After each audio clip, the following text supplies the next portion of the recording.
Welcome to Triplefour Podcast, episode 25. Sup, Foreheads. The first episode of a new era for the podcast, because we are now going to be distributing on streaming services at some point. Still waiting for those to be, accepted, or whatever is going on there. So, you'll just, keep an eye out. So, look out for that. Spotify, Apple Pods theme song. Roll the theme song. Triplefour. Let's talk about it.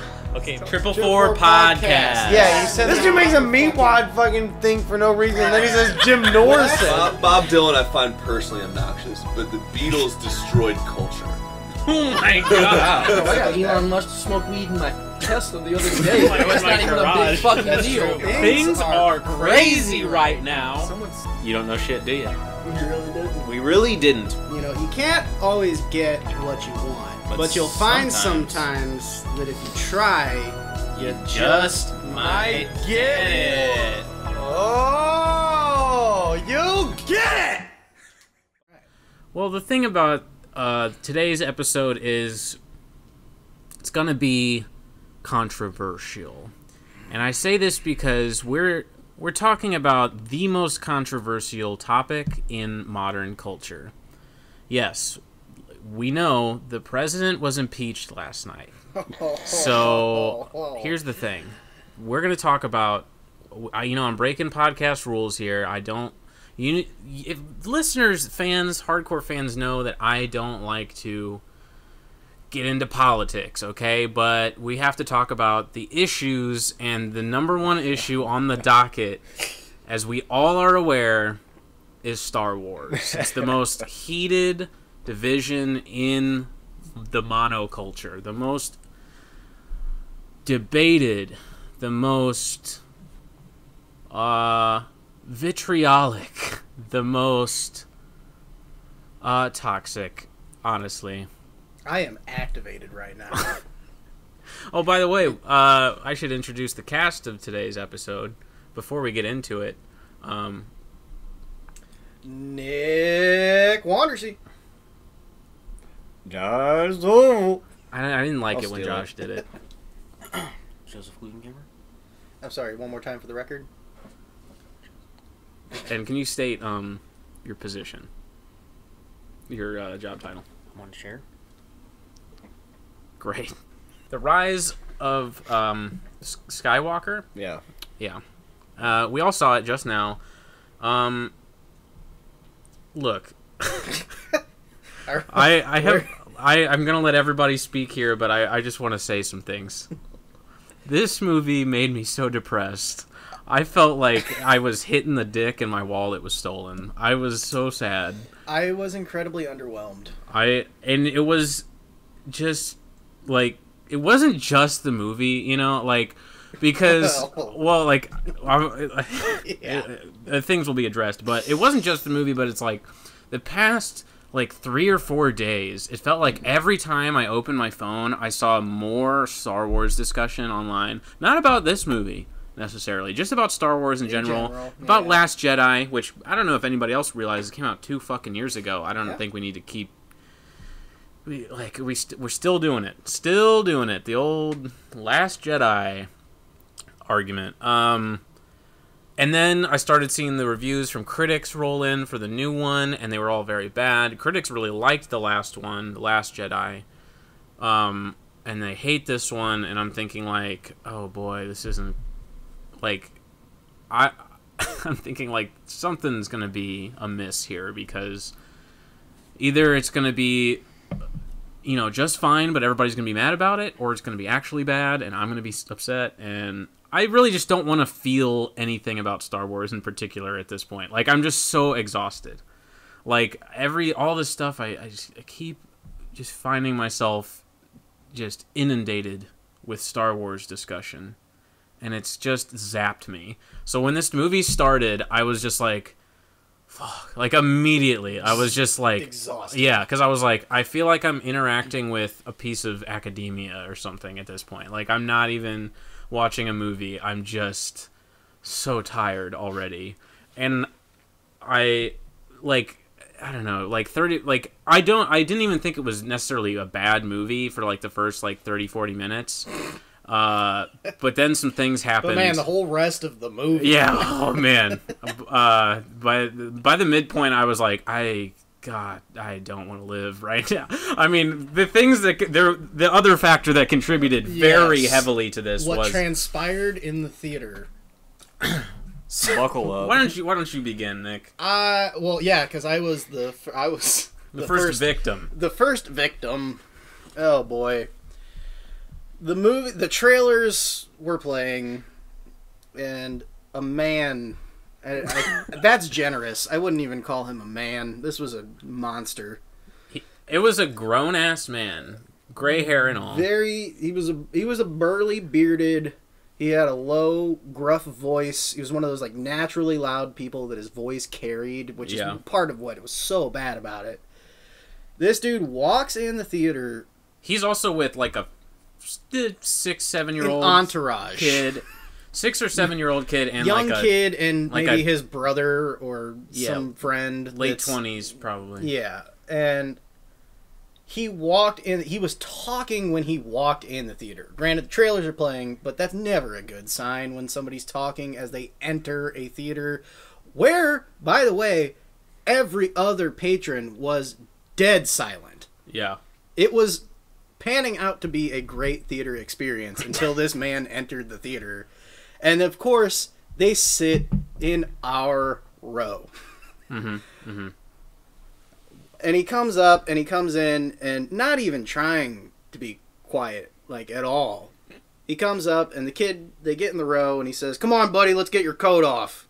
Right there, I knew. That was when I knew it was going to be bad. This was going to be an issue for the whole movie. Is the only person in the fucking theater talking. So he gets the kid's coat off and he sits down and immediately goes into commentary mode. It was like, it wasn't even like, you know, there's a few different archetypes of movie talkers. There's people who are talking to their friend.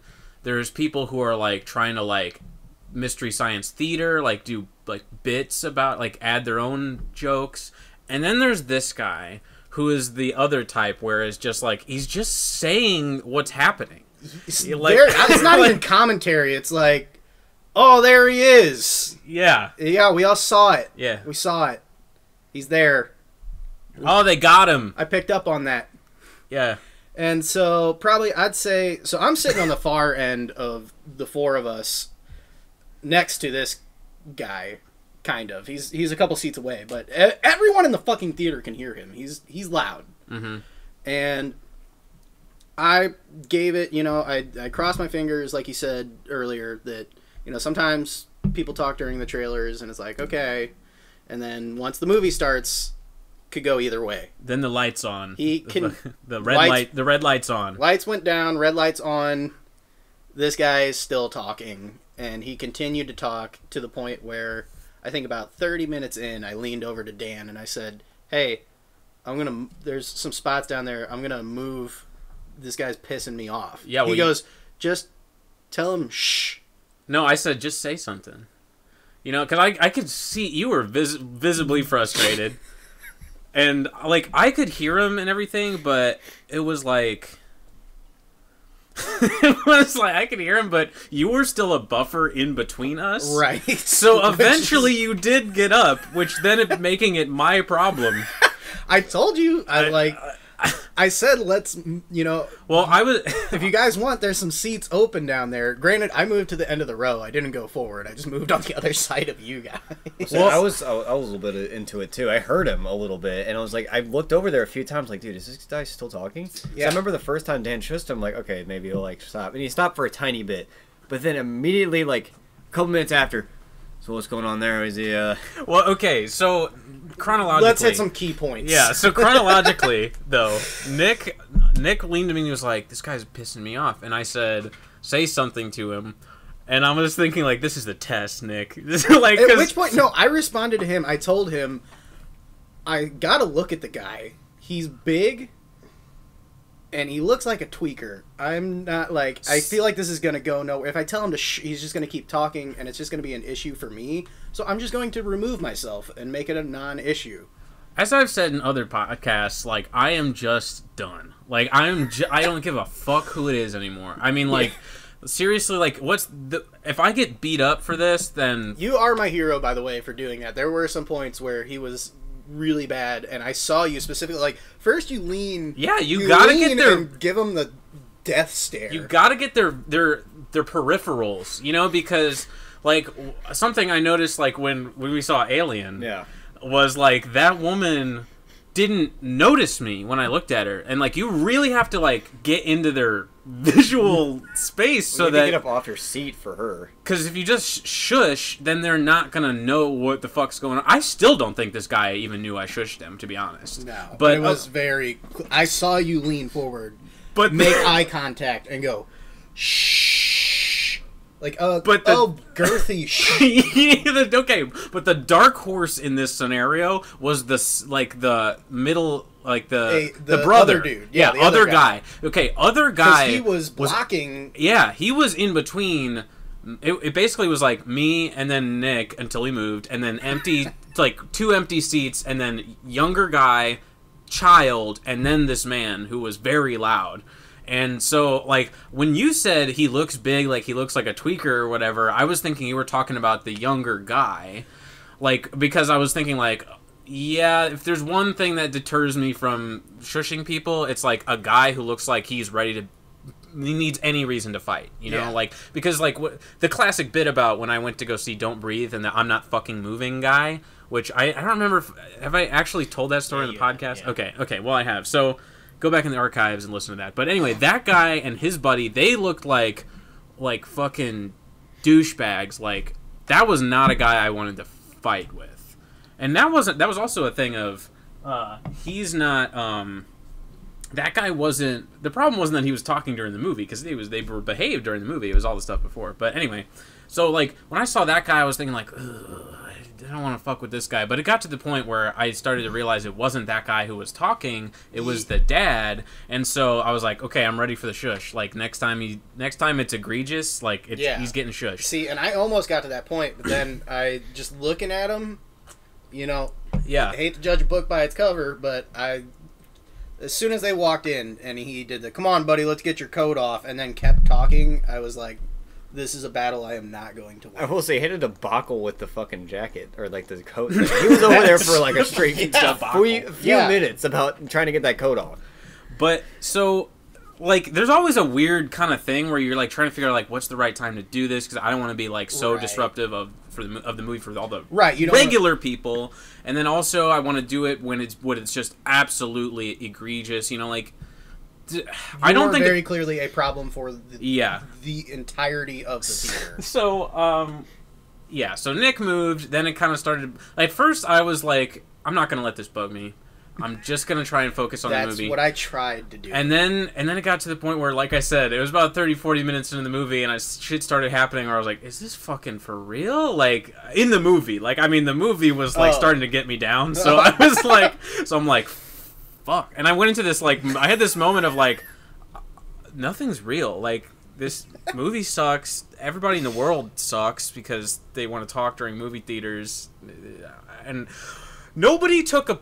Like, I also... Like, I hope that one day I shush somebody and then another member of the audience... Contributes. Because it's like, hey, take a note out of the Star Wars book. The Resistance needs your fucking help here. We're not going to do this if it's just me. Like, seriously, like, I want somebody to shush somebody, like, I want to shush somebody, and then other people are like, yeah, okay, thank you. Like, I thought at one point, like, the halfway point, I swore that I heard one of the guys in the row in front of us go, shut up. Yeah, I can tell he bothered other people, but nobody else had the fucking sack to do anything about it, and this Dan's is, like... got the biggest balls in the theater. I'm the fucking Luke Skywalker of this bitch. I won't tolerate it. Should have said that to him. Look, bitch. By the way, that was crazy when Emperor Palpatine pulled his balls out. Yeah, when Palpatine took his spoilers. Palpatine Josh pointed that out. I didn't even notice, but So, but anyway, let's go to his highlights. Let's go to this man's highlights. Man, I think the first one, I don't even remember from like the beginning of it because it was bothering me to the point that I was not enjoying the movie. Like there's points where I have gaps in memory. He took me out of it, so that's when I moved. But when I moved and I heard specific things, because I was still like low key in the back of my head, I was listening to see if it was still a problem. Yeah, that's what's really fucked about people talking in the movie theater, you know? Because it's not even like, oh, I can't hear what's happening on the screen. I can hear what's happening in the movie. I'm just so focused on what the guy is fucking doing. Right. It's just like this invasion of my space. So I'd say the biggest highlight, besides the obvious, is spoilers ahead. You've been warned. Spoilers. Okay, we'll mark it. Spoilers beginning. We think that Chewie dies.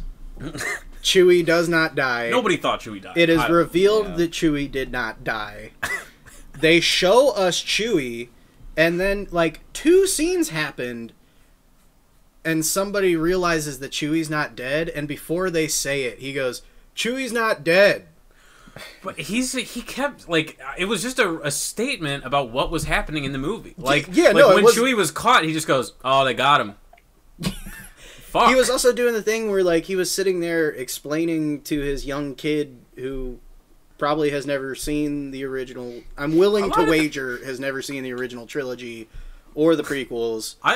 In my head, my faith is so bad on this guy that I'm pretty sure the kid probably knew all the things the guy was explaining to him. Yeah. And it was just like, Dad, what the fuck, dude? Like, I hope the kid is on our side. I heard him say something. That was another point that I realized that it was going to be bad, is he said something about his kid. He's like, you got no reason to worry, kid. I'm not gonna embarrass you. Dad'll shut up. I'm like, he's very clearly not. Oh, yeah, he definitely did not. Wait, did he say this while you were over there? Yeah. Yeah, He goes, you got nothing to worry about. I'm not going to embarrass you. We're in a theater. I'll be quiet. That should have given it away. Okay, that's Satan you're describing. Lucifer himself was in the theater. Troll. What the fuck? Okay, my favorite line of his, and this, I'm pretty sure I'm the only one that heard this one. I was fucking blown away. Okay, so one of the most dramatic moments in the movie is fucking Rey and Kylo fighting, and then she stabs Kylo, and at the same time, Princess Leia is dying, and this guy goes, "She's killing everybody." That was the first one. That was the first one when she's training in the jungle. He goes, "Man, what a badass! The girl, she's a badass. She's killing everybody." I was like, "What the fuck is going on with you?" It's like the Carrie Fisher's actually dead. There's like some weird weight to this right now. No, she's killing everybody. I'm sure there were plenty more, but let's hit the pinnacle. Fucking. So Rey and Kylo are together, and Kylo's good now, and so she says, Ben. He's back to Ben. He's Ben now, and she goes, Ben, just like really tenderly. Complete silence. Guy goes, Ben. The whole theater. What the fuck was that? Ben. What the fuck is that? Guy. Oh my god. Jeez Louise. We have to also talk about the mess that they left. Jeez. Also the fucking loud laugh. Oh. So it's also this was before like when Chewie was caught and then taken up to like the control ship, and he's like in like the actual cuffs itself, and then they were like basically surrounding him. Oh, sorry, it's afterwards Chewie was caught and they rescued him, and then they were caught again by those waves of stormtroopers. They all pointed the guns at the group, and Chewie does a loud or like a sad like roar, like, and someone's like, just, and like you could tell the rest of the crowd was like put off. Everybody else is like what the somber hell? Because this is a sad moment. But they also knew how funny it was that this guy just fucking yelped in the middle of a fucking this like dramatic beat, and then everybody was like. I forgot it. He did that twice. I can't remember the other time, but I know that one like vividly. Fuck. My biggest thing about it with that guy in particular is not that he's an annoying guy The at the movie theater. Old guy. It's you're at one of the most anticipated films in all of history, and you are ruining it. See, he doesn't have that mindset. No, I get that, and whatever you feel about the film, that's fine. It's a big deal.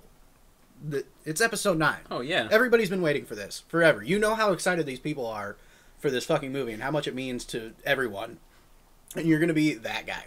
I don't care if it's the fucking Angry Birds movie. You don't talk, bro. Well, yeah, that's also fair. Yeah, just I don't care what it does. Regardless of the quality or the anticipate or whatever, you don't talk. It's well known. At no point in history has it been okay to talk in a movie theater. No. They say it before the fucking movie begins. Multiple Turn your times. phone off and don't talk. And it just blows my mind.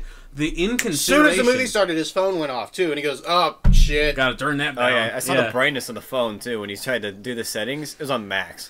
I was like, dude, come on! It had a searchlight over there. So I sat the farthest away and enjoyed the movie. I figured. Here's my timeline of events. I saw the dude say the jacket thing, and then about 15, I don't know, 20, 30 minutes into the movie, I don't know. I just saw Nick move a space 2 over to my left. And I was like, okay, I don't know what the fuck that's about. I straight up thought you just farted really badly. I thought it would be fucking hilarious if I also moved, and then it became Josh's problem, and then Josh moved. I was waiting to see if you would follow in suit, because, man... So, after that happened, I did see Dan look over at the people, and I was like, oh, okay, so I guess that they're being loud, because I couldn't really hear them. And then I see Dan, I don't know how to describe you shushing, but it's you're, bending down because you don't want anybody to see you in the row above you, and then you do, this, quick 90-degree turn to your right, and just give them this, insane glare. And then you're just shh. It was because I don't want to be misinterpreted. Like I said, at Alien, it just didn't fucking work. You're a hero. I was sitting there thinking, when you told... I was thinking before that, but when you said, say something, I was like, I don't know how to do this without starting a confrontation. I'm going to be a jerk about it. If I tell... I'm going to be like, hey, man, can you fucking not? By the second time you shushed him, I even looked over you like, it's not going to work. Yeah. So, I even thought about being like, sir, please, be quiet. I said please. But that's beta cuck. That's not gonna work. This is a big burly man that's gonna be like, Go on, Joe. No, and then after that, I experienced the dude laughing, that loud ha. That was pretty good. And then, also, the Ben is what really gave away the whole, okay, now I get how bad it must have been to sit next to them, because the Ben thing just took you right out. Ben? Fuck. It's a serious moment. And you just hear, Ben. And then this dude to your right just, Ben! I was like, what the fuck? So surreal. But I can honestly say that's probably the only part that they said anything that actually I could hear. But then again, I wasn't really paying attention. Yeah. I just heard the mumblings of him, but I know it's enough to take me out of it, though. Because it's just a man just talking, like a normal conversation. Like he's with his old pal. Oh, yeah. And, again, the dark horse of the situation was the brother guy. Because... as shushed him the first time, and as soon as I finished it, I was like, I really hope he just got that message, because I know that the younger guy the first time. Yeah, because but also the younger guy locked eyes with me. I know he knew. I know that guy picked up on what was going down. I'm sure he knew the whole time. Yeah. Well, so I shushed him once. He kept talking, and I was thinking, okay, he didn't fucking get it. And then, there was another time, and I think it was I saw you lean really far forward. All the way out. And I'm in, because I gotta get in his eyes. I need to be in his peripherals, because a lot of people, if you're in the movie, if you're sucked in, you're not gonna notice people around you, really. So you have to get into their vision. So then I shushed him the second time. Again, the younger guy definitely looked at me, definitely knew what was up. Still, a guy kept talking, and at that point, Josh was like, yeah, he's not going to do it. And then I was like, you're right. And at this point, I was just like, fuck it. The world's on fire. Like, you know? Yeah, I was looking at Josh, honestly, like, sometimes whenever I would see you do something, and, like, I don't know, like, maybe he would, like, tell me or give me, like, a heads up, like, yeah, Dan's about to. I was keeping tabs the whole time. I was looking over to see like, how's this playing out? I figured it wasn't that here? bad because I don't know, Josh wasn't saying anything, so I just figured it was just like maybe there was a little chatter, but. So then, and you were in the bathroom. I already told them, but there is a conclusion here. Oh. When they, at the end of the movie, are, like, going down to, I guess it's Endor, or whatever, the moon of Endor, because the Ewoks are there. What, did he say Ewoks? Did he go, they're Ewoks? I heard him say something, but it was a loud scene. Effect. Yeah, but, so, anyway, they're going down to the planet, and the guy is just fucking on a tear. Like, I don't know what he was saying, because it was a loud scene, and there was, like, ship noises and music and people cheering and stuff, but he was just like, and then... At this point, I hear another voice, and I looked over, and it was the younger guy, the son. Well, not the son, but like, you know what I'm talking about, middle bear, and he was looking at his dad. I think it was probably the other son or whatever. He's looking at the older guy, and he just goes, "Dad, stop talking," and like his hands were in the air. And then the dad guy goes, oh, I'm sorry. And then a few minutes later, Dad was talking again. Yeah, of course. And I'm just thinking, the movie's already fucking over, guy. Right. You did nothing. You were a fucking bystander, and I learned in school that bystanders are just as bad as the bullies. Yeah. So fuck you. And also, fuck a lot of the other audience members for not also participating and showing support in my cause. That were adjacent to him that I know he was bothering. Oh, yeah. How hilarious would it have been at the end if you just heard Ray who? And then she's like sitting there, and then you just hear Skywalker. I was kind of low-key waiting for that, honestly. Fuck. Also, that was fucking... God damn it. I thought that shit was corny as fuck. Yeah. Like, that's not your name. She's gonna say it. That was pretty much every moment of the movie for me. I was like, you can't do that. Okay, I kind of wanted the Sith to win the whole thing. I low-key thought, like, maybe they will. I'm good. That would have been so awesome, though. Yeah. If the Sith would have just straight obliterated everybody. Well, if we were just kill Palpatine and then actually be, like, the Empress, that would have been fucking kind of cool. That would have been interesting. Empress Palpatine. Okay. All right. Also, he said if she killed him, that she would become the Empress, and then she killed him. That's exactly what I thought. I was like, okay, so she can't kill him. It was... But she had good vibes watching kill him. Kylo Ren came from the fucking forest or something, and then he was like stuck on the fucking Death Star. Remember, he was in the middle of a fucking raging ocean, and then he he changed into a sweater, and then he fucking walked into the bed. No lightsaber. Yeah. I remember you telling me too. He's like, he's in a sweater. I'm like, I leaned to Josh. I'm like, he's in a sweater, because I was like, it reminded me so much of Thanos in Endgame. Yeah. Have we all seen Endgame? Yes. Okay. T-shirt and jeans. Dude was wearing a fucking t-shirt and jeans, and I was just like, what the hell's going on? Anyway. And then he got his head cut off. Yeah, he did. All right, let's talk about the movie now. The actual movie. That's my review. I don't know what anybody expected it to be. Like, it had to be that. Yeah, I mean, there were few points in the movie that I actually... Like, I had a smile on my face because I was glad that I was watching Star Wars. But the majority of the movie was... Man, I didn't think they could fuck this up, but... They're doing it. They're really doing it, aren't they? I liked it, so that's fine. You just can't come on the podcast anymore. Yeah, no. I mean, obviously, it's Star Wars. There were some cool visuals, some good. There was a lot of lightsaber action, which always a fan. So, Josh, weigh in. The first half was good. I liked the first half. Second half, she's killing everybody. Man. first half was good. I liked the first half of it. The second half, I was like, this is more or less fan service now. Yeah. I was thinking that kind of the whole way through the second half. I was like, I just kept seeing like a lot of C-3PO screen time when he, I don't know, I mean, it's still spoilers, but like when he was like getting his memory erased, he's like, one last look at my friends. I'm like, Yeah. Come on. You know who I think my favorite part of the whole movie was the little dude, the Black Market dude. Yeah, he was the droid Smith. Yeah, best character. Yeah.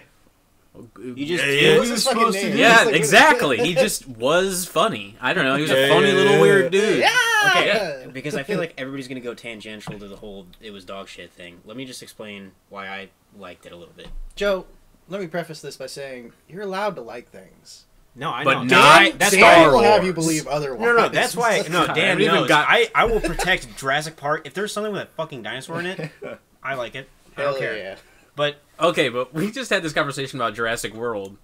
I know it's not that great of a movie. Okay, I'm not saying it is, but it's pretty fucking good. Where are you at on Jurassic World? Jurassic World? Are you talking? The one with dinosaurs. Chris in it? Pratt.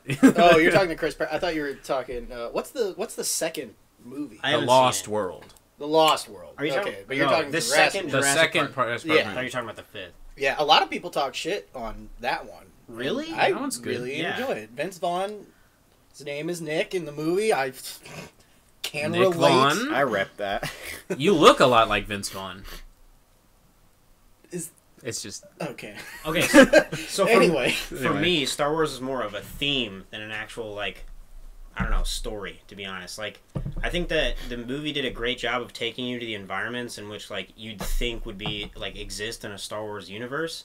And, like, for me, that's all that really kind of I expected out of it. Like, I know it's just going to be the hero's journey.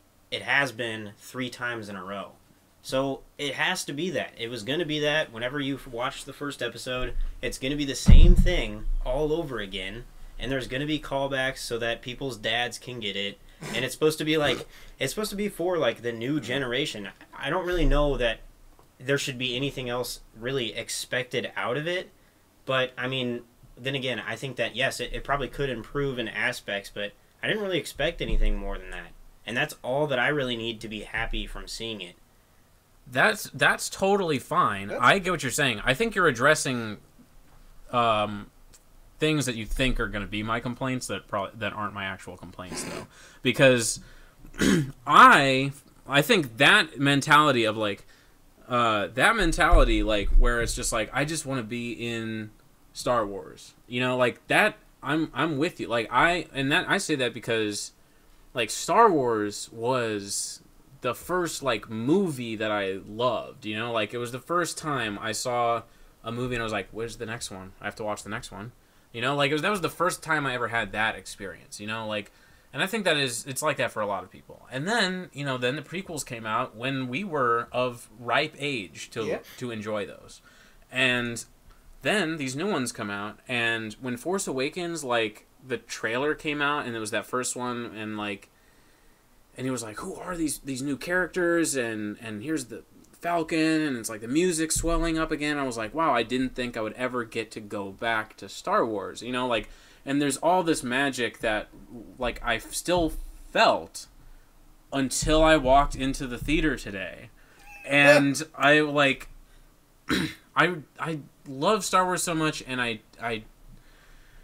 really liked Force Awakens, and I really liked Last Jedi, and I think that's an opinion a lot of people don't have. I think, and what I think, like you're saying about, you know, I just want to be in Star Wars, I think that's what was the problem for the people who don't like Last Jedi. You know, like a lot of people are just like, well, this isn't Star Wars because Luke Skywalker isn't acting like Luke Skywalker, and this thing isn't doing that, and like the complaints are all about like it's not inconsistent. But I think that was the point though. And I thought, like, you know, Force Awakens did it for me. Like, okay, I'm back, and it's fucking real, and it feels like Star Wars. And then Last Jedi was like, okay, let's do some crazy shit. Like, what if Luke Skywalker isn't the guy you think he's going to be? And what if Rey's parents aren't famous people? Which I think was the thing a lot of people did not want. You know, like, we didn't want it to be like, oh, everybody's just a fucking Skywalker or a classic Palpatine. arc for Star Wars. Yeah, oh, it's just they're like the son of. Yeah, and it's like I want to be in the Star Wars world, and then I want new stuff. You know, I want like it, and you can't ever have the new stuff unless it is kind of bold. And I just thought this movie was so not bold, so unchallenging. Like, nothing for me in this movie was earned. I felt like everything, all the like dramatic beats and the sentimental beats were all just like, I could have written this. This is like fan fiction. They were a grab. Yeah. Yeah, like I think the one of the worst parts was like, okay, so fucking Han Solo shows up, and I'm like, oh yeah, I guess because characters can't die in Star Wars. I guess I felt like there was just no like weight there's no weight if nobody can die. You know, like Han Solo shows up, and then fucking. Also, Kylo Ren didn't die because we have healing powers now, and then Rey fucking flies to the island, and then she is burning the TIE fighter, and then she throws her lightsaber, and then Luke walks out, and I was like, is this fucking serious right now? Are you fucking kidding me? Like, nobody's death means anything. What fucked me up about that is that I'm thinking this is the last movie, they want to give everyone a proper send-off, you want to see the characters... But it wasn't. No, it wasn't. It wasn't justice. It wasn't like it was. Earned. That's what I'm saying. It was a grab. Like it was not. I didn't feel the magic. And that's why I said the second. Exactly. That I was like hoping. I did not get the closure I was hoping to get in the saga. It's just, yeah, every fucking component of it just felt like, oh, this is so easy for you to just. Oh, the Emperor being back thing. Like we were in the car going to the movie, and I was like, oh, it's just gonna be a dream or something, you know, Palpatine. No, he's just fucking still alive, and it's not actually explained. You know, it was like, oh, I'm just always been alive. Oh, really? He's Whatever. like, I have powers. I'm back, whatever. And I was he says, I have, the Sith have powers. I am the Sith are back. Oh, shit. That's the first fucking scene in the movie. They're like, fuck everything else. Yeah. Motherfucking Palpatine is alive and well. And I just, like, I was like, okay, I guess we're doing that. Okay, I'll stick with it. You know, that was my first feeling. And then when there was another point where, like, when all of the Star Destroyers had guns that could blow up planets, I was like, are you fucking serious? Like, well, it's the Final Order. This was cool. Like, the whole thing that's scary about the Death Star in the first fucking movie is like, we've never seen a fucking weapon like this. This huge space station can blow up a planet. And then, like, that's like, oh shit. And then Starkiller Base in Force Awakens is like, well, I guess there's actually a second Death Star in the Return of the Jedi too, and then there's Starkiller Base, and it's which is like a planet. Yeah, we built a fucking planet, and then in this movie, like, Palpatine just made a fleet. Oh, yeah, he's just like, made oh, there it is. And I'm like, what are the rules? Anybody can do anything, I guess. Why aren't they all Death Stars? All right, to be fair though, the what are the rules question is wildly unfair. No, because when people started to like say stuff about the rules of the Star Wars universe, everybody got mad. Midichlorians, that's a rule. George Lucas, yeah, that was the problem. No midichlorians in this movie. Yeah, okay, 0 midichlorians. Rey, where are midichlorians at? What's her count? No, I don't know. Yeah, we need the count. The second science is introduced to this like space magic, like people get upset at that. Like it becomes something that's like, the numbers don't add up, and it's like everybody gets upset about it. No, I'm not saying the rules, like, there's storytelling rules, okay? The universe that you set your movie in has to have limitations, because otherwise it is not hard for you to write it. If you don't set up some kind of internal logic to the film, like, nobody can really die. Just grabbing an entire spaceship and being like, no. Well, like that kind that I will agree with you. That is absolutely absurd because they make Luke to be this like massive, like great Jedi.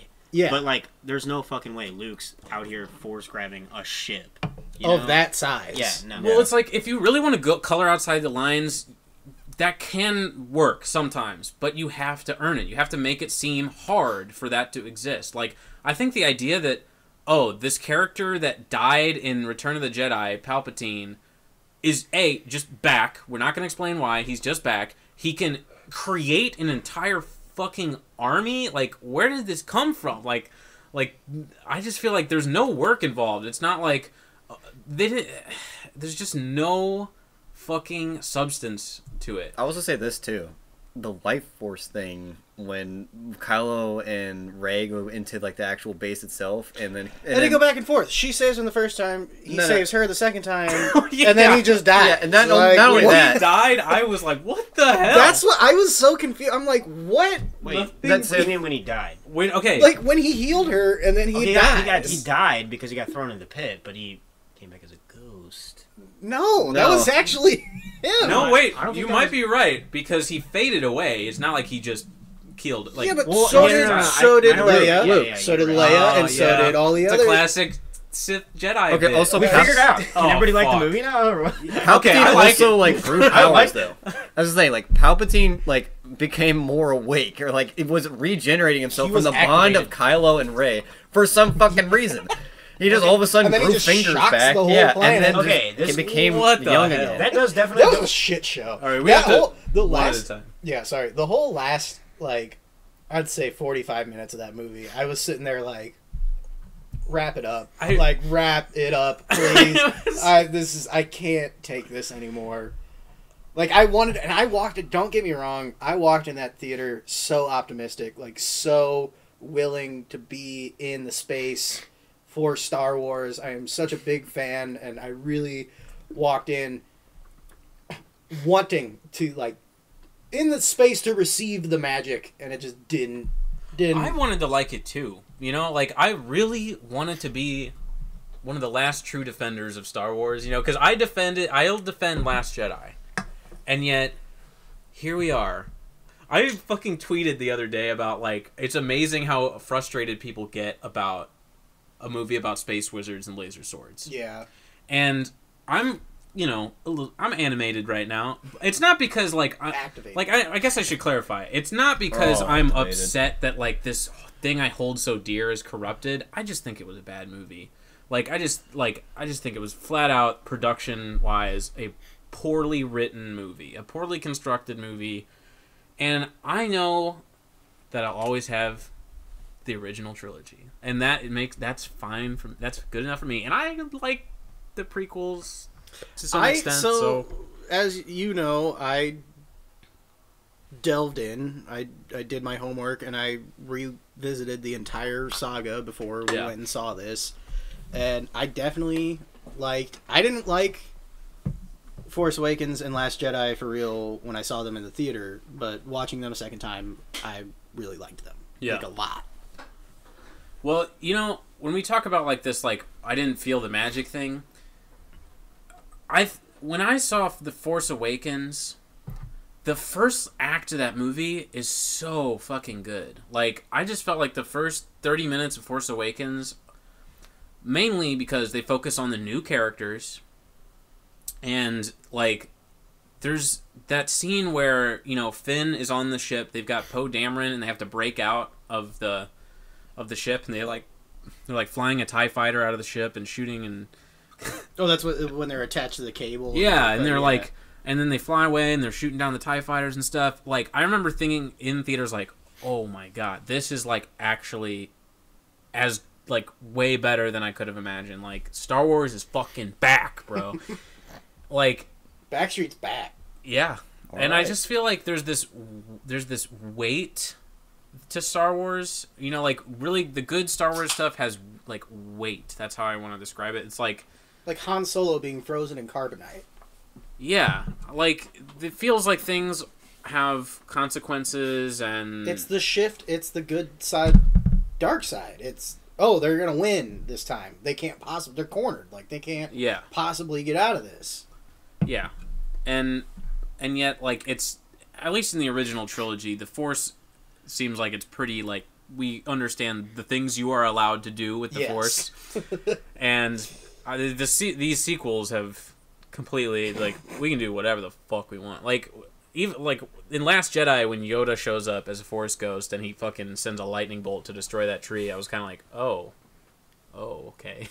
I guess even Force ghosts can like interact with the world, like, and then like Luke doing the astral projection thing. I was thinking like, okay, I can maybe justify that. He's been on an island for a long time. Maybe he figured out some new tricks or something. This movie was like, fucking anything can happen. We can heal people. We can fucking lightning. One thing I do like destroy about the entire army. I find amusing about Yoda's character in particular is like in the prequels, yes, he's very much this elder Jedi, and he's like the leader of the temple and all this stuff. But he's his demeanor is very serious. Like everything is very.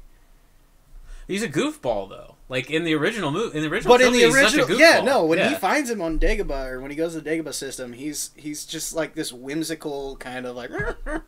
Yeah, he's just like nothing is serious. Yeah, he's like a Muppet. You know, like shit's crazy. Well, I think what will happen eventually is, like the prequels have been the subject of 20-ish years of people's just fucking rage about how bad they are. I never really related to that. Like, I will say, they are very poorly written movies. Like, yes. The dialogue is so fucking bad. But, like, they're fun to watch still. And I think something that kind of happened is, like, there's, like, this healing and acceptance stage that Star Wars fans need to go through. And I think it'll happen with this one, too. Like, I think it's a bad movie, but I still like Star Wars, so it's just gonna be it is what it is, you know, and it's gonna be like. And you'll see too, like I said, watching them in the theater was whatever. It's my first time. I was like not ready for change, kind of thing. But then going back and rewatching the entire saga and being in the space of Star Wars, like. I was excited for the next movie every time that I was watching one of the movies. Yeah. And then when I started the next movie, as soon as as you see the logo and the music, I'm like, I'm in it. Let's go. Like. Yeah, I think time did not, bode well for my hype for this movie. Like I said, Force Awakens, like sitting in the seat and just like. Force Awakens also had a genius marketing campaign because we didn't know who the characters were. We didn't know what the movie was going to be about, really. And, like, you sit down and you're like, it's like, bam, and you're like, okay, anything could happen right now. And it was just really exciting. And then Last Jedi was like, okay, I'm ready to see the story from that one continue. And then this one was kind of like, yeah, here's some Star Wars stuff. It's fucking Han Solo and Palpatine, he's back. Force... whatever. Just like, see, like, for me, I feel like that's kind of given. Like, the romanticization of like the saga, is kind of what brings you there. It's the same as why I feel like you were trying to. Well, I don't know about trying to, but you kind of defended Game of Thrones, where you were like, "Yo, it's still a good series because it's not about the end. It's about like all those things that brought you to there." But what I'm saying to defend like all three trilogies is like that sense of like anything could happen, like that is part of the experience of the movie, in my opinion, where it's like, yeah, dude, honestly, I thought Rey could be like Qui-Gon Jinn's like, I don't know, granddaughter or something. Oh, that's an interesting. Yeah, I don't know. They don't really want to talk about the prequels though, like. But talk about Qui-Gon. But to go on, like I think it is like that's part of the experience of it, and I think that once it solidifies itself as something other than what you had like maybe thought in your romanticization of like what the story would be, that becomes something that's de-authenticating for you. No, well, the problem is that I wasn't in on this movie. Like I wasn't sucked into the world. Like I didn't believe it. Like. And like I said, a big problem is that it's like Star Wars is fucking an endlessly dissected and analyzed thing now. It's to the point where it's like, I can't look at this and not just, like, and just, like, let it go. Like, I have to, like my brain is fucking, ugh. But, like, I sat in the theater and I, like, the thing came up and I was just like, how are they going to play this? Like, it was almost like I was looking at it from the perspective of, like, how are they going to, like, what are they going to do? Like, it's like I'm watching a team of producers pitch ideas instead of, like actually watching a movie. I was so out of it. I mean, I guess the fucking dude talking the whole time certainly didn't help, but... Yeah, it definitely didn't add to... I'm noticing a strong correlation between how close you were to those people talking. Like, you don't like it. You said you wasn't... He was 50-50. I'm good. Well, watch it at home. It's just yourself. like It's an amazing movie. Yeah, it's fucking incredible. 10 out of 10. It's a fucking masterpiece. No, I was into it all the way up to the point where pretty much where Chewbacca got Taken? like once the movie Taken? she did the force on the ship and blew it. Like, granted, when she blew up the ship, I was like, oh shit, okay. But then when they're like, we're gonna go to back on the ship, we're taking the fight to them, and then they go on the ship and they get Chewbacca. I'm like, we've done this so many times. Like, you know, like, and I think of a really big part of it is the pacing. Like, the movie was really fast. It felt like every fucking thing just happened so quickly. And, like, say what you will about the prequels, but those movies, like, sunk into the world. Like, it was like, okay, there's gonna be some shit about Qui-Gon and Ewan McGregor sitting down at a table for a while, and, like, then they're gonna go do the some amount traveling. of time spent on a planet, too. Like, they really... dig into, you get the feeling of that planet. Like when you're on Tatooine or you're on Mos Eisley or you're on Hoth, you get the world. Yeah, and you know, it's not unlike the ending of Game of Thrones in some ways, because it's like, in that same thing happened in Game of Thrones where it was like all of a sudden it's like everything's just like bang bang bang bang, we're just going, and like this movie was deserving. None of it was like deserving. We didn't work ourselves up to that point. Yeah, exactly. Like it was just like fucking resolution, conclusion, and like just like fucking we're here, now we're there. Like, all right, Winterfell, we're there. All right, and next like fucking 10 seconds later, all right, we're in King's Landing now. Like in the first season, that was like a whole episode to get from fucking Winterfell to King's Landing. Where the same thing in this movie is like, all right, we're on this planet. Oh, this planet now. Yeah. Kylo Ren would just fucking... There was the one scene where he was like, you know, force timing with Rey, and he was like, all right, I'm going to tell you when I get there. And it was like 30 seconds later, he was on the ship. Like, he just rolled up. Okay, and what I'm saying about like the world building in particular, like, I'll give you specific examples, like Naboo with the Gungans and the palace and everything. You really get the whole feel of that planet, at least in that region. Or you have something like Mos Eisley where you have the droids and we were literally exploring vicariously, you know, like in the prequels. Meeting the Jawas and the Ewoks and the culture, the life on the planet, and like actually getting to meet species and stuff like that. Like, there was none of that in this movie. There's only like little bits of it. There was at that one of them was at the festival of that one at the like desert planet. The other one was that inner city where they go to the black market. Those are the only two I can actually think of. But you don't get any. It's just like, oh, we're in a black market. Yeah, I used to be a spice runner. Okay, cool. Yeah, it's added details here and there, but there's some not of anything of importance, like, or anything of like detail oriented like the original. Yeah, I would agree with that. Speaking of the black market planet, that girl.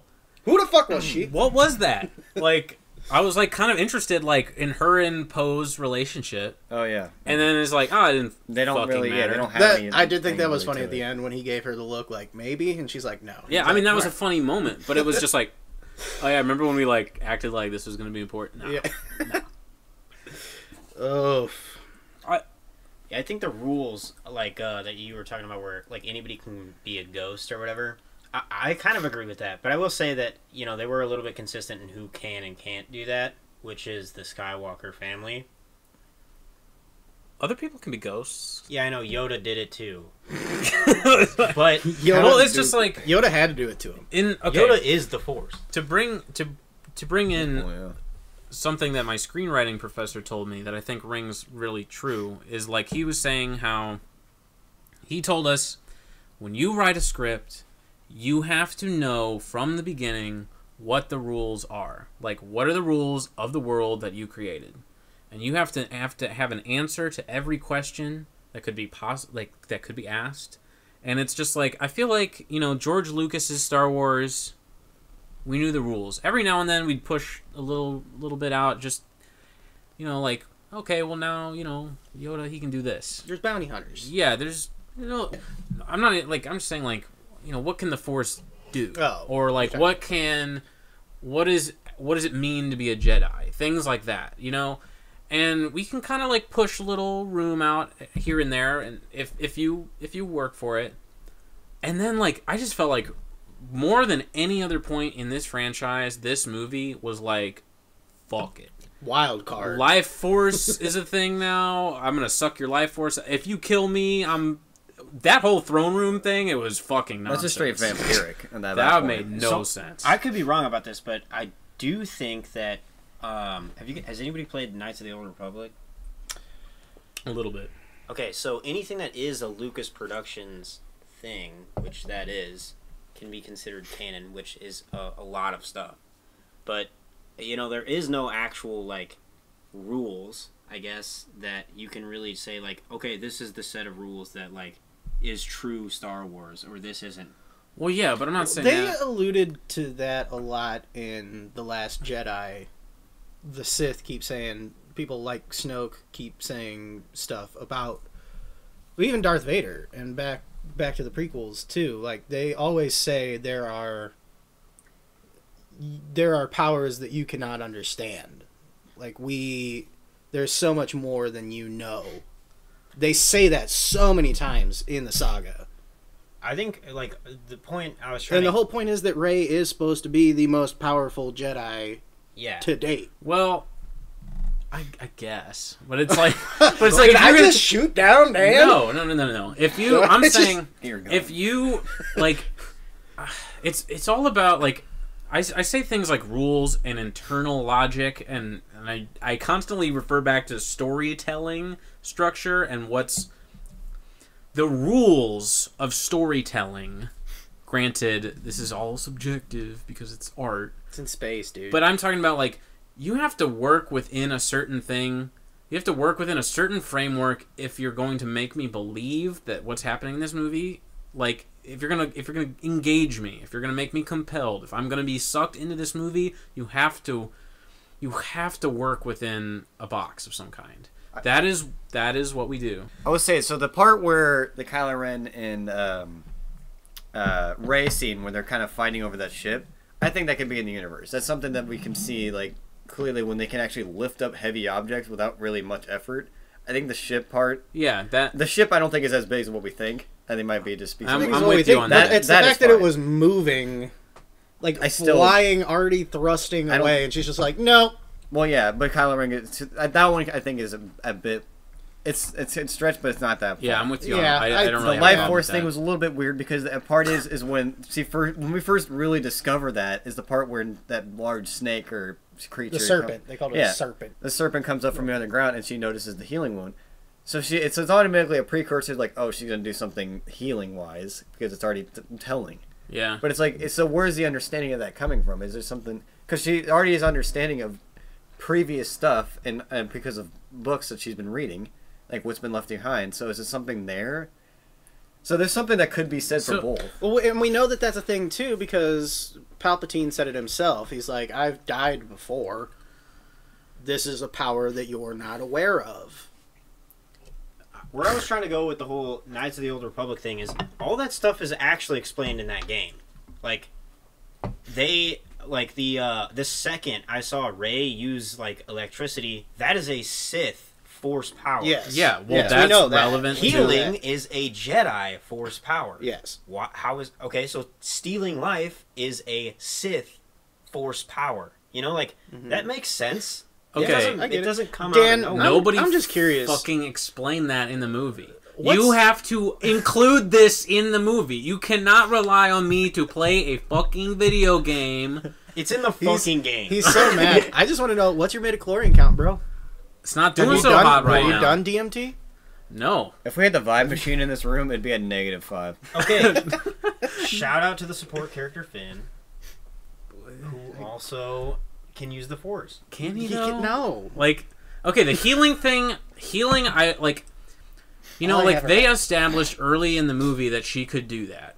Yeah. You know, like, and even though I think it's kind of whack that she can bring people back to life, kind of, you know, like, she killed fucking Rilo Ken, and then she brought him back. He wasn't dead yet. She healed him. Okay. It was She was fucking dead. Yeah, it was the inverse. And he was like, there was I that can do this too. classic line where Kylo said, "You fucking killed me." That was crazy. I think that it it just comes down to, do you believe that this is reasonable or not? No, you know, like, when it not by the standards of my, like, real life. I'm saying, does it reasonable within the world of Star Wars? Because what was up with her kissing him? I mean, I understand the, like, they were about to fuck. And then so he hugs her. would not have died. He hugs her. He hugs her, and that conveys. I understand that love wins in the end. Love and peace win in the end. That's the whole motif there. Yeah. But then she kisses him, and I'm like, that seemed... There was sexual tension with them the whole time. Yeah, part where If he but I did thought, remember when his shirt was off? When they fell in the pit, when what's-his-face was like, I never told you... I thought he was going to tell her that he loved her. Oh, yeah. I thought there was... That's what I thought. A completely unfinished fucking character thing. Yeah, definitely did not. Well, Poe and Finn both were kind of like doing this like Three's Company bit where they were like, "Oh, we both kind of want to hang out with Rey." Yeah, and then it's a love triangle at the end. Yeah, it's a love triangle, and then she kisses Kylo, and you're it's like, what the... nothing fucking meant anything, I guess. Also, Rose is just not existent. Yeah, they knew not to keep going down that path. No. And then they had the introduction of the woman riding the horse kind of thing creature. That was like, oh, it might be another Finn love interest, and nothing. There certainly were a lot of ideas in this movie, weren't there? Like, just they ideas. have to have something to, like, maybe pick up later. I guess, but like, You think they're not going to make another Star Wars film? No, I didn't say Nobody that. ever said that. Okay, We already yeah, know no, that they're just- doing Okay, yeah, so man, just get yeah. mad about it. There should be something. Like, the fact that she took on the Skywalker last name. I was gonna say it. But Ben?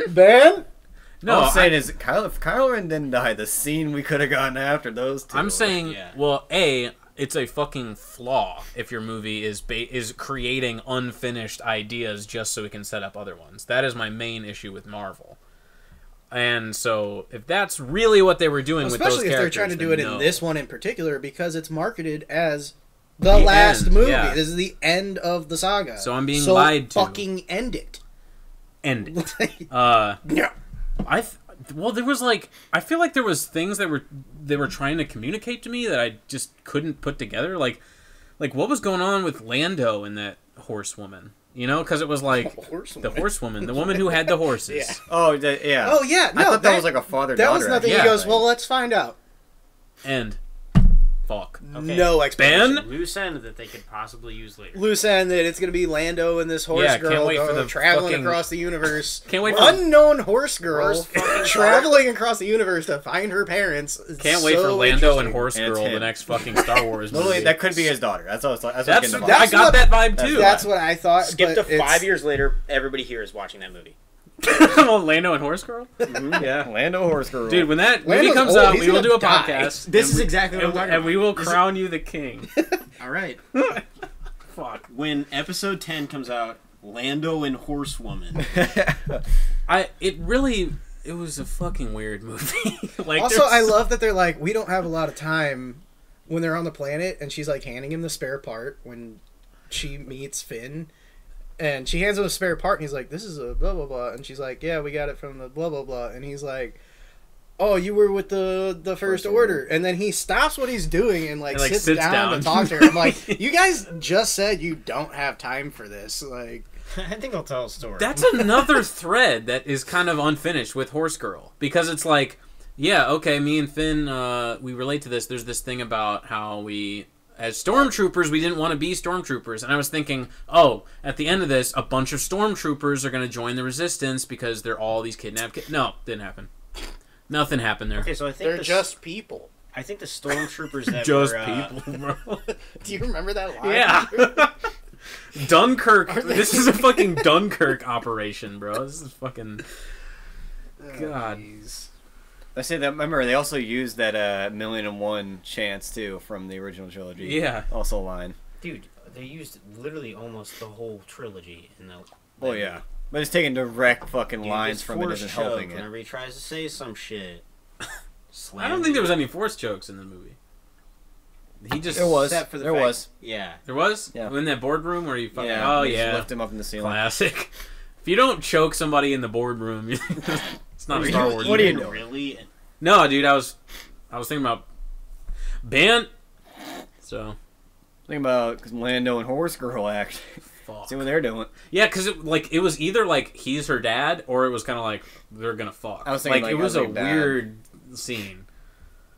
Just the way they set it up though made it seem like, well, maybe he's her dad. I really felt like the whole movie was like this. They just like threw it out into the wind. Yeah. They're like, I really hope they like it. Yeah, I mean, I think How would you have written the movie?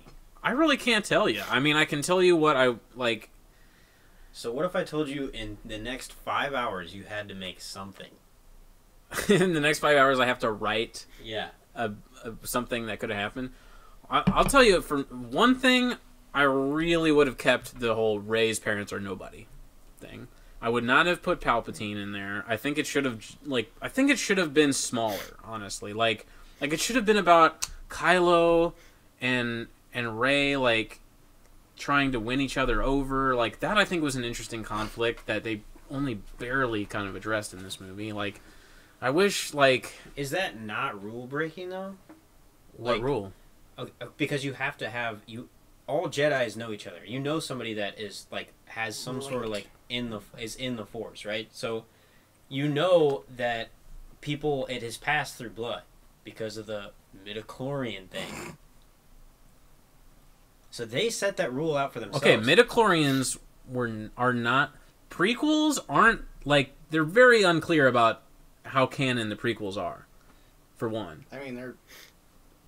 No, seriously. When they bought Lucasfilm, when Disney bought Lucasfilm, they said, fucking, most of the shit does not exist. Everything's on canon.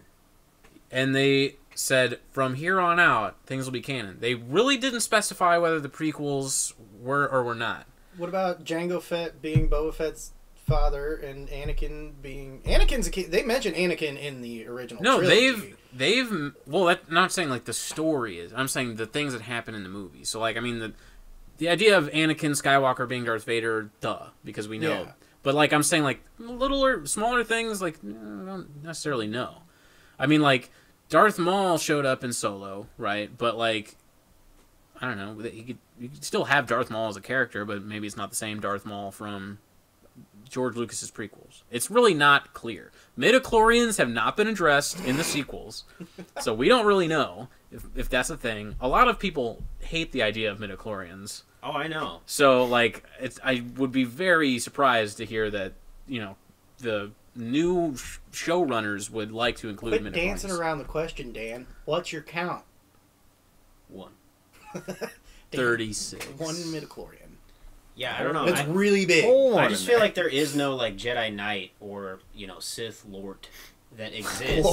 Sith Lord. Sith Malort. That exists without like them being like either in the Jedi Council for a while or connected like to another their bloodline.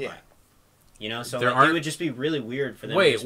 You're saying there's no Jedi? You're saying Rey cannot be the daughter of nobody because she would have to be related to another Jedi?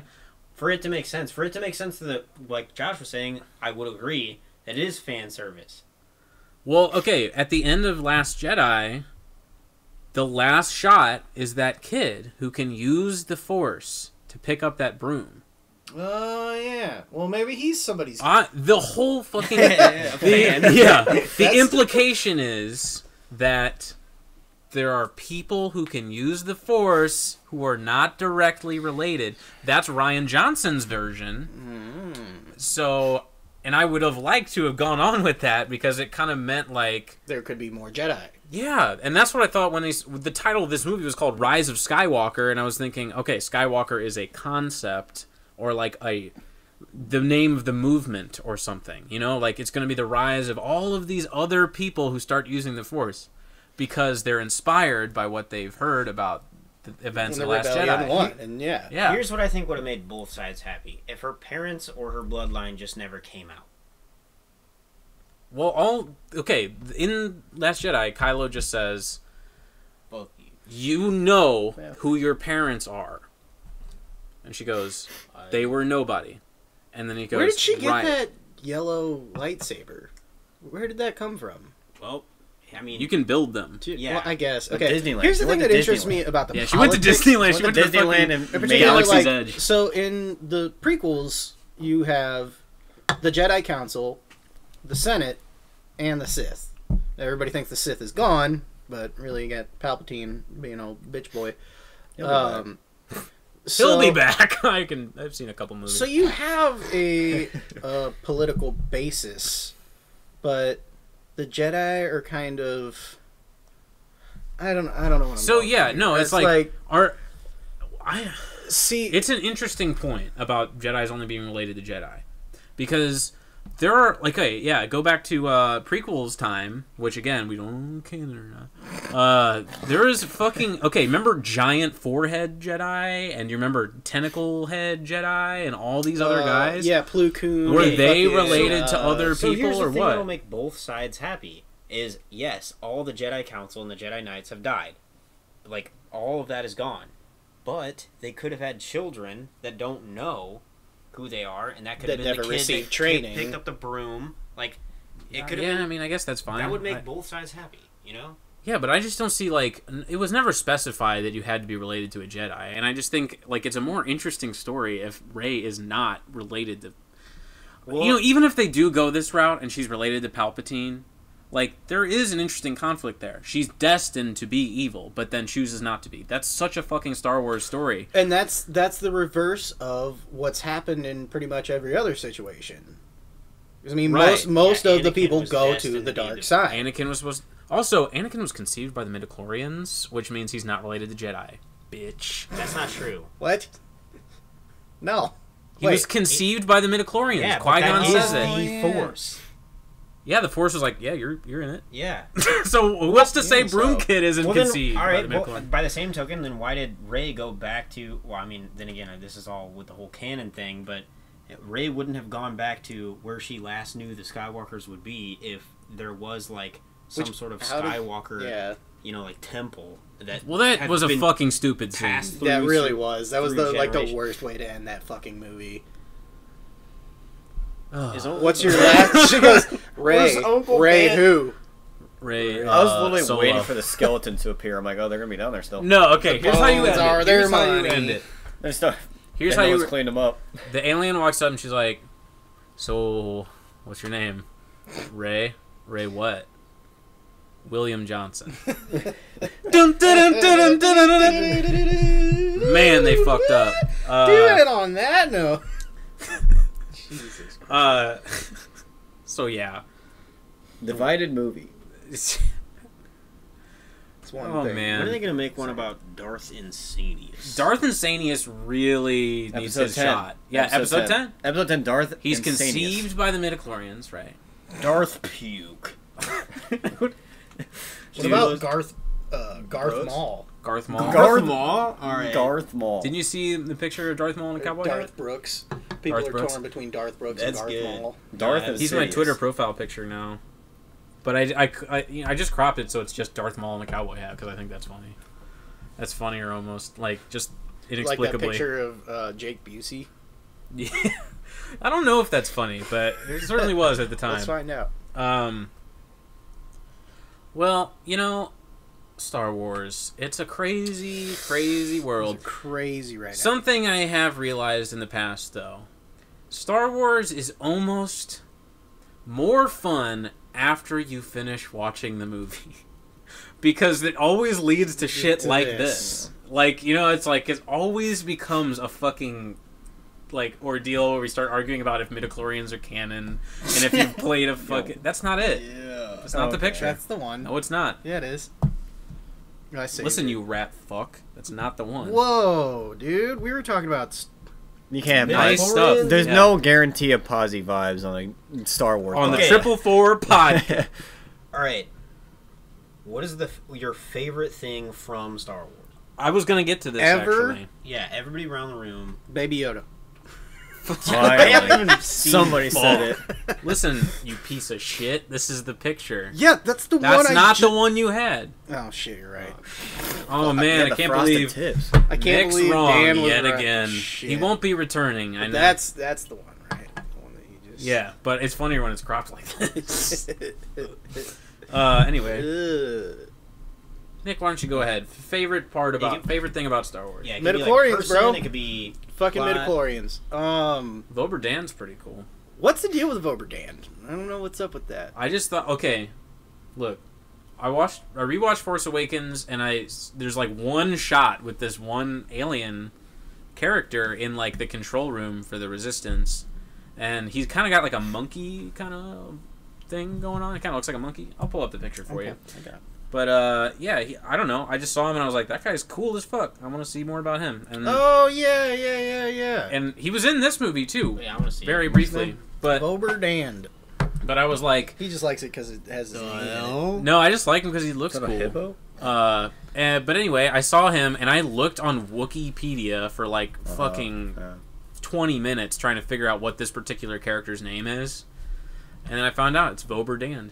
Favorite part of Star Wars is probably either the pod racing scene. Wow, I know. it's a great scene. It's a great scene. Now this is pod Inspired racing. a lot of Now good games. this I'll give you like is some, podcast. some key points. Pod racing. Have you done it? Have you done it? Ewan McGregor and General Grievous. Hello there. Grievous. Um, No grievances against Grievous on this podcast. who's our sponsor right now? This week. George Lucas. Today. George Lopez, George the creator Lopez. of Star Wars. Why are you crying? Those are the first two that come to mind. I know they're both from the prequels, but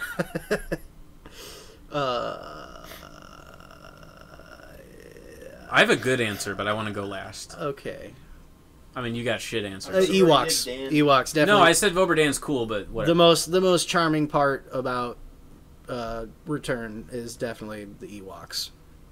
Underrated Ewoks. And also, I actually, you know what? I take it back. My favorite thing about Star Wars is the tone of alien languages and the droids. That they're able to communicate emotion or some kind of snide comment without ever speaking a word of English. Just being like, boop, beep, boop, and you know what that means. Yeah. Like, fuck you. I fucking know what you said. Do you know the voice of BB-8 is Ben Schwartz and Bill Hader?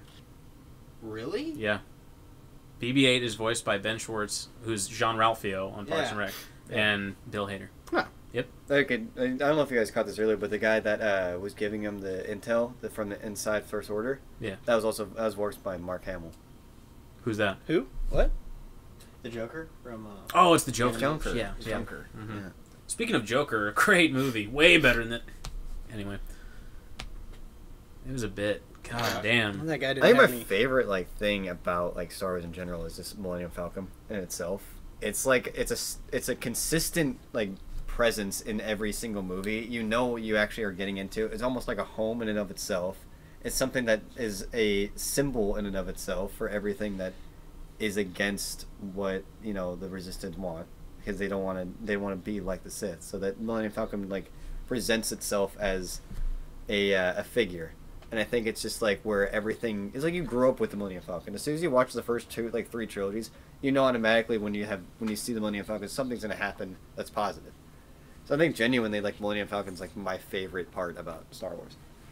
I had a Millennium Falcon action figure Quality time. when I was growing up. I say that either that or when they first win against the Empire. The first big win, then they all come home to Endor. And they had the Triumph of the Will ending. Yeah, and then they all fuck, and then They all fuck, yeah. Yeah. That was crazy. that was honorable mentions. any honorable. 3?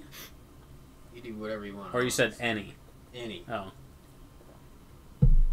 The little dude from this movie, the Oh, black yeah. market dude. Yeah, that dude Hell went yeah. off. That dude Best goes. part. Guys, this movie was great. I remember thinking about the little dude Oh, isn't his name like Baba Glick or Baba Glook or something? Babadook? I was just typing little dude. Ah! Joe? I think my favorite thing about Star Wars is just like the extreme contrast between like the Jedi and the Sith. Like, usually when you think about yin and yang, you think of like the dark side being chaos, right, with like a little bit of order, and then you think of like the white part of yin and yang as being like order with a little bit of chaos. But I think the Sith are probably the most ordered, and like they seem to be the people that have everything together. Everything was planned to be like one, like, I don't know, some sort of order. And then the Jedi, everything is just total chaos. Like, there's no actual planning in any of it. So it's just like, it makes you think about... fate. Yeah, it makes you... Well, it just makes you think about, like, the, like, good being different than just being, I have everything planned out. Things can't be irrational. You don't need a plan. Exactly, yeah. Sometimes things work out. Order can be bad, you know, and chaos can be good. It's very true. So I don't know. I think that is definitely something that I really enjoy about the storytelling of Star Wars. But honorable mentions go out to General Grievous, because you can't just go swinging 4 lightsabers and not be that's tight as fuck. That's a solid. The dude has a straight 2 helicopter lightsaber. What are you gonna do if a man is coming at you about to saw blade you with helicopter? That and the whole Did he have a yellow organics lightsaber? mixed with the robotic shit blue is and green. cool Yeah. too. Yeah, that too. Yeah, I didn't even know he was like a creature really until I watched it like several times. But Well, I mean, because that's how fucking Obi-Wan kills him. He shoots him in the heart. oh yeah, Yeah, I think his story is something like he was just like a full-on alien creature at some point, and then... But then he got sick, got and he blown had out. to have... No, he got sick, and he had to have the... Because that's why he's always coughing. Yeah. Because he got the flu. And so he had to get the robotics so that he wouldn't fucking... He got space flu. Yeah. Another honorable Space mention is cancer. Darth Plagueis the Wise, because classic. What happened? Who is he? He was Nobody an knows. idea? And I hope to never know, because I can just always imagine what it is. And then my third and final one. I think the intention is that Darth Plagueis was Palpatine's trainer. Yeah. And then the sounds that the ships make whenever they shoot. Yeah, it's just like, it's something that has, like, I don't know, you just get that had sound. never heard of it before. Have you ever seen the documentary Empire of Dreams? It's about the making of the original trilogy. No, I haven't. It's really fucking good. It kind of goes into like, you know, like how hard it was for George Lucas to make it, and like all the like little like miracles that had to happen for it to be the way that it is. And Also, the number of... I don't want to say the bad word on the podcast, but the number of little people that they had to play characters like 3CPO, or not 3CPO, R2D2 and the Ewoks. Like, those are all little people. yeah, no, R2LSD2. Kenny Baker played R2D2. There's The same thing with Wizard of Oz. Like, Have that you just seen the blows my documentary? mind. It's like, where did you find that many? Have you seen the documentary Of... Empire of Dreams? No, I have not. It's on YouTube. You should watch it. Okay. I mean, like, now that you've watched all the movies, like, Yeah. it's only about the original trilogy, but it's a lot about like where his ideas came from and like how he made the first movie and like Midichlorians. why that was like that. Yeah, there's like a canon. 4-hour part about it. No, it's only like 2.5 hours for the whole thing, but I'll definitely watch it. and then it's about the production of the first movie and like how, you know, it's just like do you know Kurt Russell auditioned to be Han Solo? Really? Yeah, God, there's that his would've- audition Yeah, tape. is in there. He could have fit. Actually. No, but then you watch it and you're kind of like, nobody except Harrison Ford could have done this. It's like a lot of stuff like that where it's just kind of like, wow, it's amazing how perfect everything fell in line. And then, you know, after it kind of goes into like the release of it and how it like really skyrocketed, and then they go into production of Empire, and then like it's all about like the fandom and how the fandom was created, and like it's a good history lesson, but it also really makes you appreciate all the little things, Everything that went into it. Yeah. and he was saying the sound, like I had never realized like how intense the filmmaking is in those movies in the original trilogy. Like the way that they like film the ships, like they're all models, and like the camera is like on this fucking like rig, It's like and it's the like first ooh, GoPro, yeah. really. Well, it's like flying around like these huge sets that they made, and it's all like it's really impressive. Like, I say sounds are really distinctive in Star Wars. Like you know when a laser gun is going to shoot. You know lightsaber. You know the TIE fighter's flying, and then when they fire, and when an X-wing fires too, they both have these two distinctive sounds that are different. And the sound of an X-wing flying versus a TIE fighter flying. TIE fighter flying sound goes off. Yep. So it's everything is a bunch of distinctive sounds. Is that the dinner theme? Ben.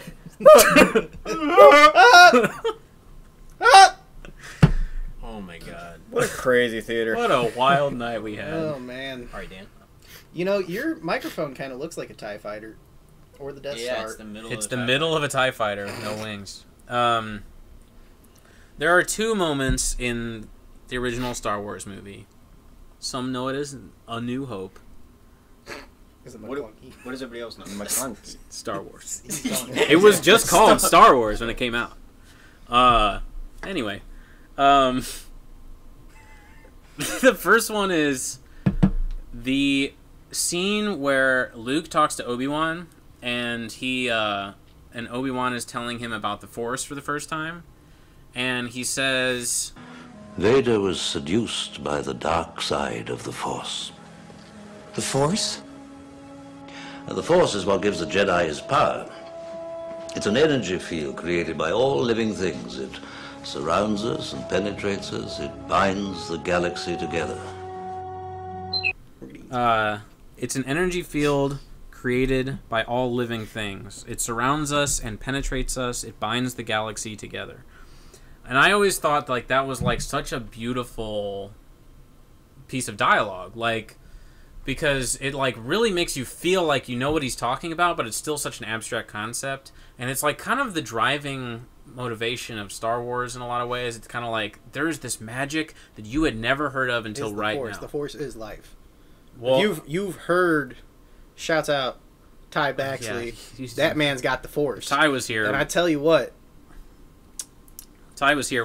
This would be a 4-hour podcast, but I always Ty would love you. I always thought that was like a really beautiful poetic moment, and like it kind of I mean like like we said, the magic of Star Wars, the weight of it, and like it's the hero's journey. It's like it's pretty obvious that it not unlike things like The Hobbit, Lord of the Rings, Harry Potter, and all that stuff. It's like you're being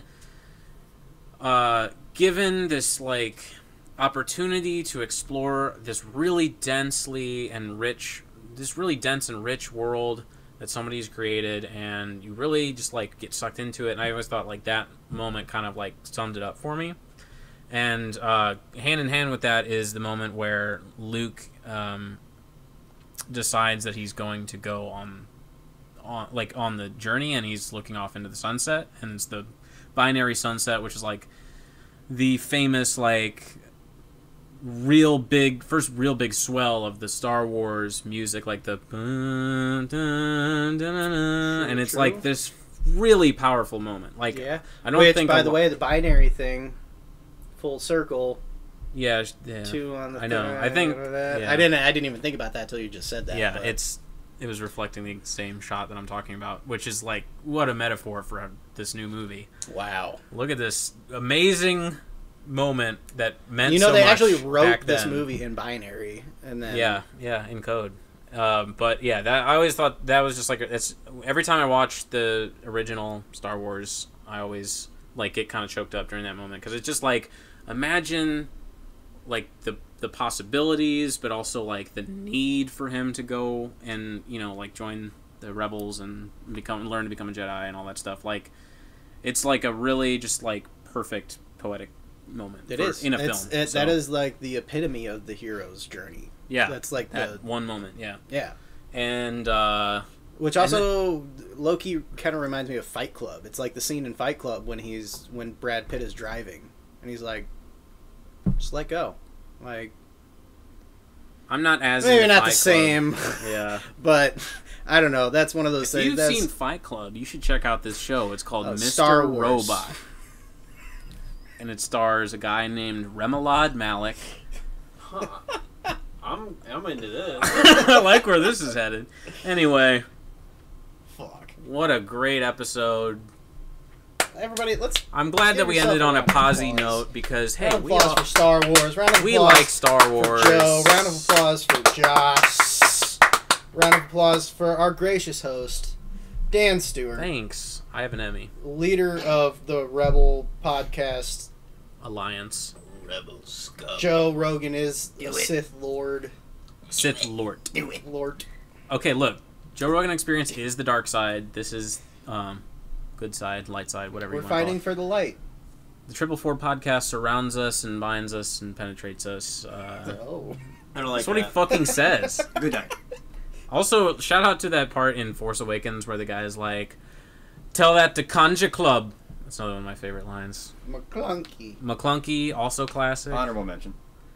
Yeah, okay, everybody has to end on they love McClunky as an addition to the Okay, Star Wars Can we addendum all end on a group McClunky. group McClunky?